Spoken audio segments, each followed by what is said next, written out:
When Destiny Returned. Chapter 2: The Letter That Destroyed a Home.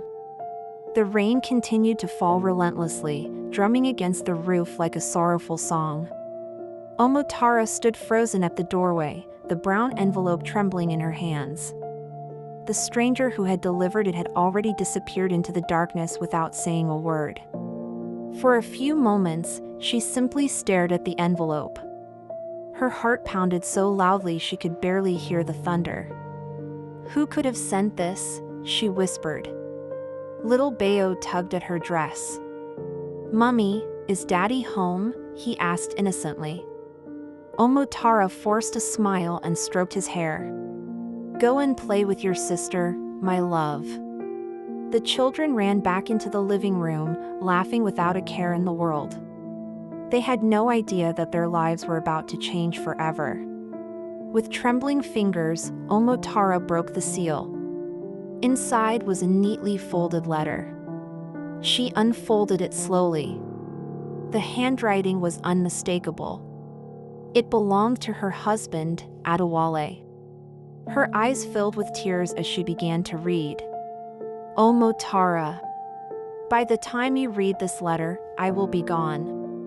Please don't look for me because you will never find me.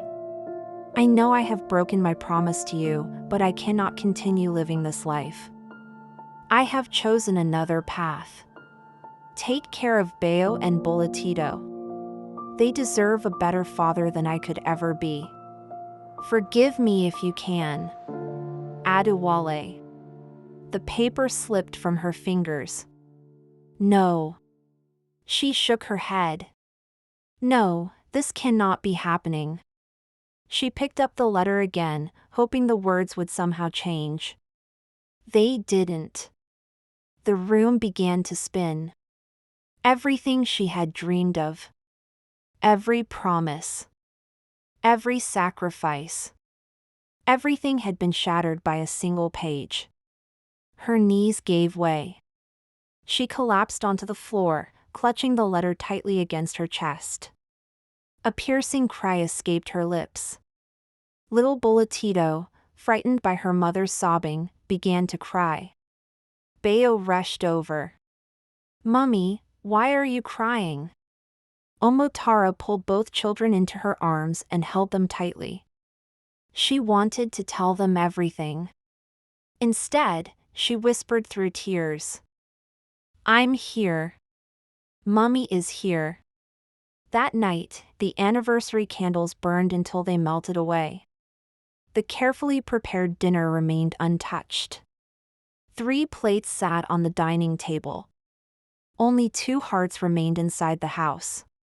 Meanwhile, miles away, under the same stormy sky, a black car sped along the expressway. Inside sat Adewale. He stared out of the rain-covered window, his face expressionless. His phone rang. He looked at the screen. Omotara calling. His finger hovered over the answer button. For a split second, regret filled his eyes. Then, he switched off the phone. Behind him, the wedding ring he had removed lay silently on the back seat. End of Chapter 2. Cliffhanger for Chapter 3. Who was the mysterious woman waiting for Adewale at the end of his journey, and why was he willing to abandon his family for her?